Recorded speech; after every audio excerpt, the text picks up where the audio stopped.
लोग कहते हैं कि रमजान शरीफ में एक आवाज आएगी, एक धमाका होगा। क्या इसकी हकीकत है? लोग हुजूर सल्लल्लाहु ताला अलैहि वसल्लम की तरफ मंसूब करते हैं कि हुजूर ने फरमाया कि एक आवाज आएगी।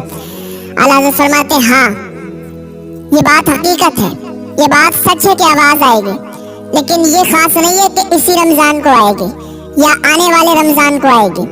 इस रमजान को भी आ सकती है, आने वाले रमजान को भी आ सकती है। 15वां रोजा होगा, लोग फजर की नमाज पढ़कर अपने अपने घर जा रहे होंगे।